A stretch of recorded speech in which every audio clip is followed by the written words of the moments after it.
Baik, kita masuk sekarang ke intervensi pemerintah menghadapi potret itu. Tanggapan pertama mungkin dari Bapak Kepala Badan Karantina, Pak Dr. Saad Panggabean, untuk menjelaskan mekanisme penanganan flu babi atau swine flu yang minggu lalu disampaikan oleh PJ Gubernur Papua Tengah, Pak Damanik. Kami persilakan, Pak. Ya, terima kasih Pak Menteri Dalam Negeri, Bapak Deputi KSP, Ibu PLT Kepala BPS, Bapak Ibu Wakil Menteri, para pimpinan Eselon 1, Eselon 2, rekan-rekan semua yang ada di Zoom. Ya, meskipun ini judulnya kejadian penyakit African Swine Fever di Papua, tapi nanti kebijakannya akan kita harapkan bisa berlaku secara nasional. Ini kita hanya motret dulu yang ada di Papua. Slide berikutnya. Ya, next slide. Jadi ini saya coba cuplik dari media-media ini, Pak Menteri. Memang kejadian-kejadiannya banyak dan bukan hanya di Papua. Di beberapa daerah juga ada, tapi ini message yang mau kita sampaikan agar yang pertama itu kita harapkan peternak itu jangan menjual hewannya yang sakit. Ya, jadi itu jangan dijual hewan yang sakit supaya kita mencegah penularannya. Memang di Papua harganya sangat tinggi dan bahkan sampai diprediksi mencapai 300.000.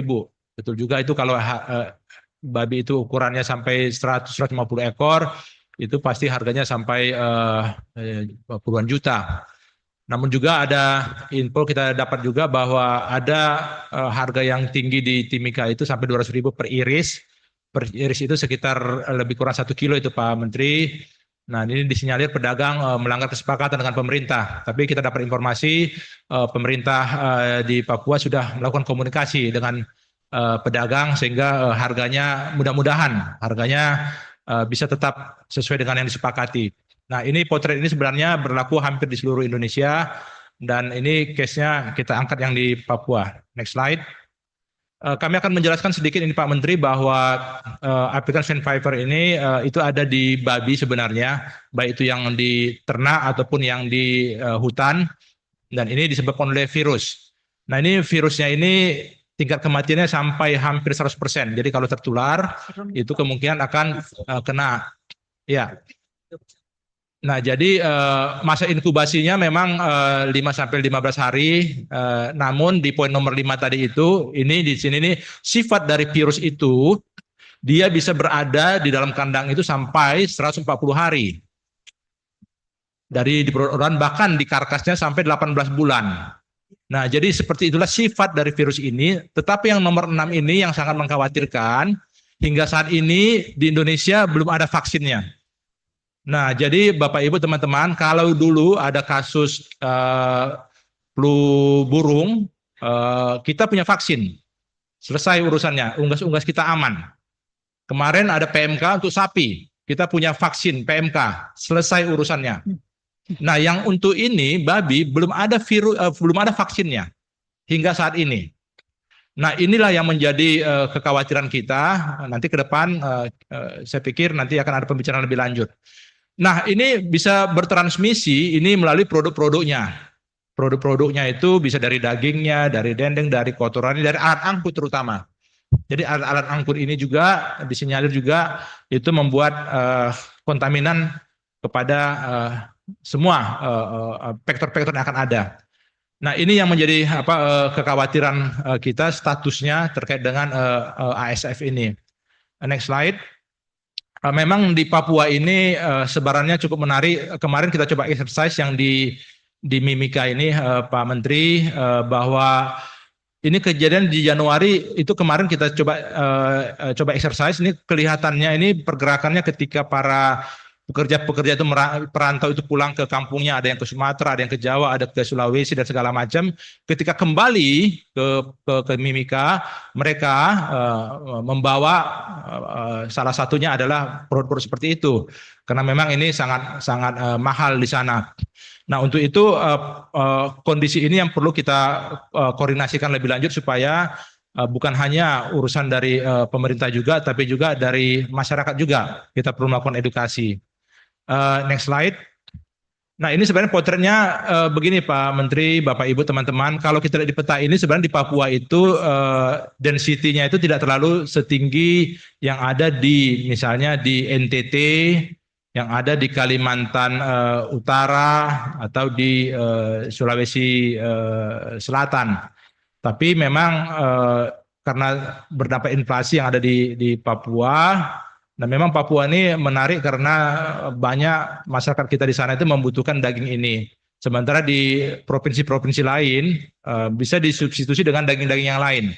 Bisa sapi dan segala macamnya. Tapi inilah potretnya sudah ada di 32 provinsi se-Indonesia tertular dengan ASF ini. Nah, inilah kondisinya dan ini Bapak Ibu teman-teman yang ada di Zoom di seluruh Indonesia, inilah potretnya kita. Di Kepulauan Riau, di Riau juga demikian. Jadi di perbatasan-perbatasan kita, ini terutama pelabuhan-pelabuhan atau bandara-bandara ini harus kita perketat.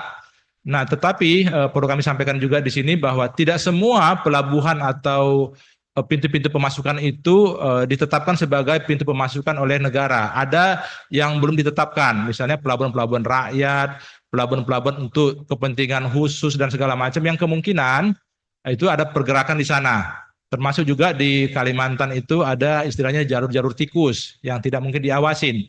Nah, ini semua potret distribusi penyakit ASF di Indonesia. Sekali lagi ini memang harus kerjasama dari seluruh elemen yang ada. Next slide. Slide berikutnya kami sudah coba memetakan masing-masing kementerian, lembaga, institusi. Sekali lagi yang pertama itu adalah kita perlu melakukan edukasi. Kita komunikasikan, kita informasikan, kita edukasi ke seluruh institusi masyarakat terutama untuk aware terkait dengan penyakit ini. Penyakit ini tidak bisa kita anggap sembarang, tetapi memang perlu kami informasikan juga nih Pak Menteri, ini sebenarnya tidak bersifat zoonosis, artinya tidak menular ke manusia, tapi hanya menyebar sesama ternak ini saja, sehingga ini yang menyebabkan kerugian ini. Nah, untuk itu secara spesifik saya minta nanti Pak Menteri, melalui Pak Menteri kepada seluruh Pemda kita untuk berkoordinasi dengan kami di karantina, termasuk di Kementerian Pertanian juga punya balai-balai di daerah. Kalau ada kasus-kasus segera lapor kepada kami karantina untuk segera kita lakukan langkah-langkah penindakan. Misalnya jangan dibuang sembarangan, kalau ada yang tertular kita bakar atau kita kubur. Saya sudah arahkan semua ke UPT se-Indonesia untuk menyiapkan lahan. Bahkan kami juga punya insinerator, kalau perlu kita bakar. Jadi kalau beberapa tahun lalu itu umumnya dibuang atau bahkan dibuang ke sungai. Itu yang menyebabkan terjadinya percepatan penyebaran virus ini. Nah, ini yang menjadi concern. Jadi sekali lagi kami selalu ada di tempat Bapak Ibu teman-teman, kami ada di seluruh provinsi. Bahkan ada di beberapa kabupaten kota di mana ada pergerakan komoditi barangnya. Nah, memang ada rencana hari Rabu akan ada rapat koordinasi tingkat menteri, kami akan mendetailkan ini. Tapi untuk Pemda juga termasuk BPBD-nya juga yang di daerah, tolong diingatkan kalau sudah ada seperti ini, mari segera kita tidak perlu menyalahkan satu sama lain, tapi memang tadi potretnya kita sampaikan, kita belum punya vaksin, kegiatan budidaya juga di masyarakat juga beda-beda. Nah, next slide. Pak Menteri, Bapak Ibu, kami sebenarnya sudah melakukan sosialisasi di seluruh pelabuhan-pelabuhan kita, di bandara kita, termasuk di PLBN. Jadi kita udah bikin poster-poster, standing banner dan segala macam. Bapak Ibu, teman-teman dari pemerintah daerah, kalaupun ini mau diambil juga untuk bahan ini diambil untuk melakukan sosialisasi ke seluruh elemen kita di masyarakat, silakan. Atau silakan berkoordinasi juga dengan teman-teman KUPT karantina yang ada di seluruh Indonesia. Nah, ini potretnya yang perlu kami sampaikan. Namun Bapak Ibu, next slide, kita nggak terlalu perlu berkecil hati karena dengan cerita tadi itu sesungguhnya ada success story yang ada di Bali. Bapak Ibu yang ada di Bali, terima kasih. Kita tahu bahwa di tahun 2019 ini ada kasus ASF juga. tetap juga vaksinnya belum ada, semuanya tidak ada. Nah, di sini kita melakukan langkah-langkah yang sangat baik, ada koordinasi yang baik antara karantina, Pemda, Kementerian Pertanian, semua institusi yang ada di sana. Pertama, kita minta untuk melakukan kegiatan peternakan itu dengan konsep biosecurity yang ketat. Disemprot dengan desinfektan di kandang-kandang. Menjaga pintu pemasukan, keluar masuknya ternak, babi, sapi, dan segala macam. Nah, ini yang dilakukan terus-menerus. Nah, kita tetap melakukan pengawasan, kita tidak mengizinkan masuk sepanjang pemerintah daerah tidak mengizinkan masuk. Nah, yang untuk di Papua juga kami tahu memang masih ada larangan dari pemerintah provinsi seluruh Papua, tidak ada ternak babi hidup yang masuk ke Papua. Jadi datanya memang di pintu-pintu pemasukan tidak ada babi yang hidup yang masuk ke Papua. Nah, di Bali juga pada saat itu sama. Demikian, tidak ada pintu pemasukan. Nah, kami di Bali dengan semua elemen itu, kalau menemukan tindakan babi yang terkena virus ASF, itu langsung kita musnahkan. Bahkan Bapak Ibu teman-teman, kami juga memastikan bahwa yang bergerak sekarang saat ini di Pulau Bali di tahun 2024 ini, Pak Menteri, itu sudah pulih dan bahkan hingga saat ini sudah mengeluarkan babi yang hidup yang akan dipotong itu sebanyak 82.000 ekor. Itu didistribusikan, ada yang ke Kalimantan, ada yang ke Sulawesi, ada yang ke Sumatera. Jadi sejak tahun 2019 sampai sekarang, jadi 5 tahun ini sudah pulih tanpa ada vaksin. Tapi konsep biosecurity-nya jalan.